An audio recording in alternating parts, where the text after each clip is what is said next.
What is it, week 8, Gyro 5 U.S. Hard Kill Team. I'm Ethan, again, Reeves. Don.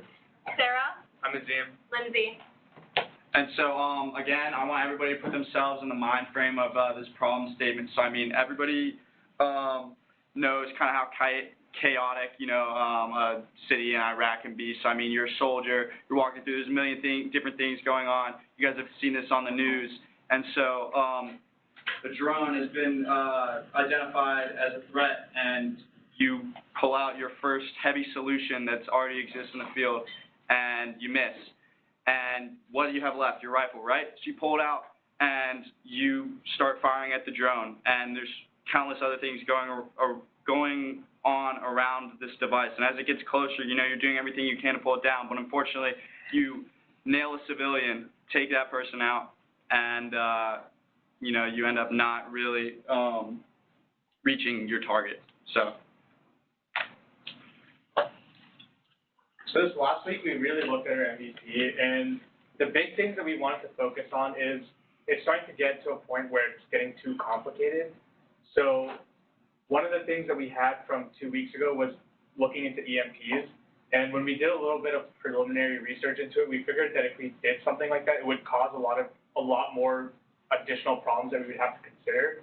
And so we kind of just declined that hypothesis, and we decided to just stick with what we have and elaborate on that. And we actually have started going and picking a specific type of sensor that Sarah will explain later on. And then this was also from last week, where the BirdNet should be suffice to take a drone down.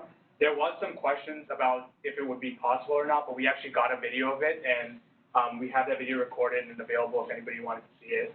And then the big thing is that we're going to be focusing on, we didn't have any luck this week, was computer imaging. And we wanted to see if we can pull computer imaging from a current existing solution that we know already exists and incorporate it into our MVP. And Sarah's going to talk about that more as well. And then our big interview goals for next week is basically focused on computer imaging. And we know that for the MVP that we've created, where we identified the different functions and we found different sub-functions on different solutions that already exist. So we're working to see if we can integrate that together as well. So no significant changes to the mission model canvas this week. However, in recent weeks, we identified that for our beneficiary, the infantry soldier, that the solution should be lightweight. This is nothing new, but we felt the need to put it in there because it wasn't already in the mission model canvas. It's underlined, undervalued propositions. Additionally, last week, there were some clarifications we needed to make with the statistics of our design. And so in order to maybe alleviate some confusion, down here you can see that in detecting the drone, we want 90% accuracy all of the time. And additionally to that, when taking down the drone, we want at least 90% accuracy, or 90% successful takedown of that drone. Sorry, I misspoke. So our customer archetype has not changed too much. It's still an infantry soldier. It's going to be a male or female, 17 to 37 or 35, physically fit, basic understanding of the drone. They're going to have combat training, mental strength, military tactics, intelligent analysis.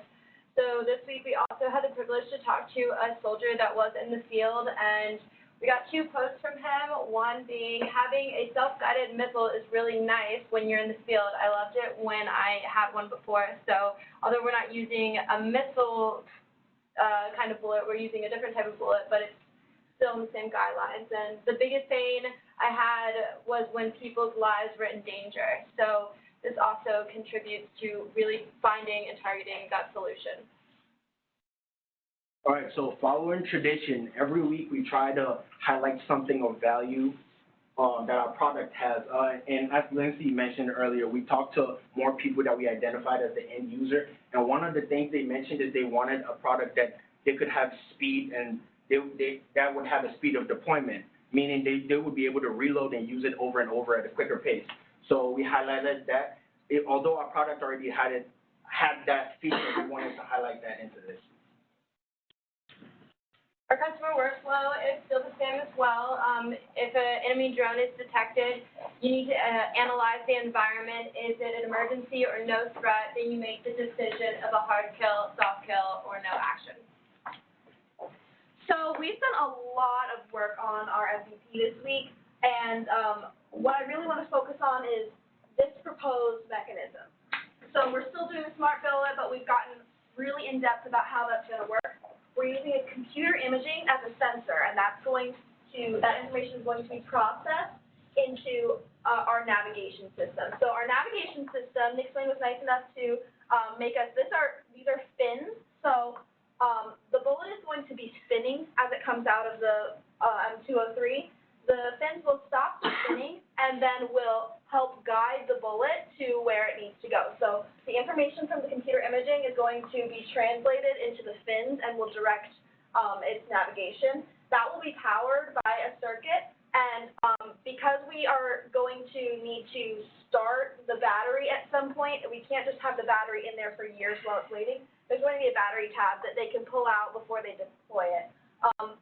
Additionally, the net is now going to be attached to the fins, which will be expandable. So when we reach the drone, this is no longer two-part where it's getting part of the way and then going the rest of the way. Now the bullet is taking us all the way to the drone. The front part will fall off, the back part will fall off, and all that will be left are the fins and the net. The net is attached to the fins to keep it from tangling and to use as weights, and then the net will capture the drone through that mechanism.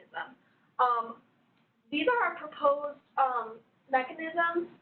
There is similar technology, and so this is how we theorize that it would work, but there are technologies out there that are classified that do this.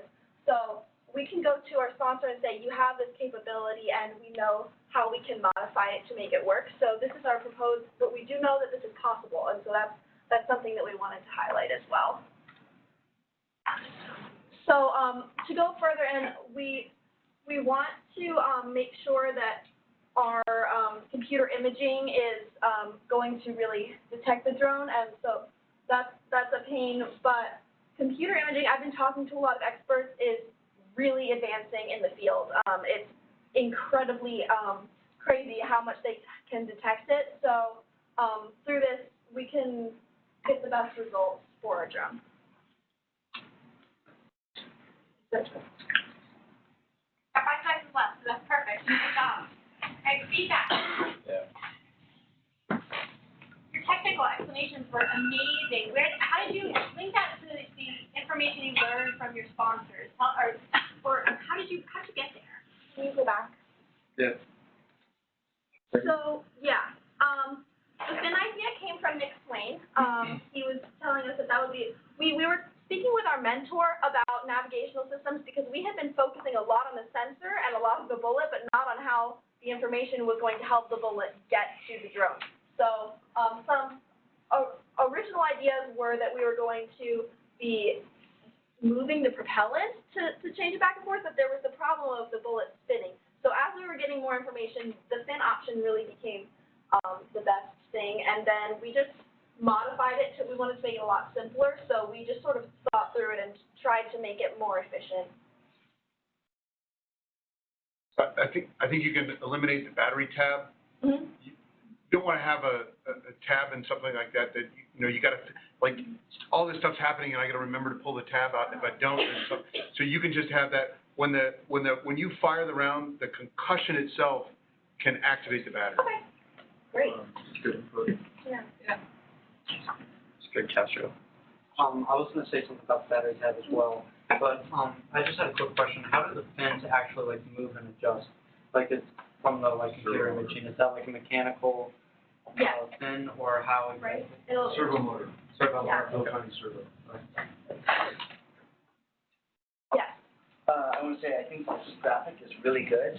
I think something that might be helpful for understanding, because I don't fully understand what's going on, is if you had a second stage of this is the bullet attached now. That's a great suggestion. Yeah. I forget which slide it was, but I think you established your metric of success as 90%, right? Yeah. in your guys' words, do you guys know what is responsible primarily for the 10% of the time where things do go wrong? Like, what do you see as the main problem? Yeah, well, it would be the sensor not being accurate enough. But those technologies are rapidly improving, so this is something that we could work around as well.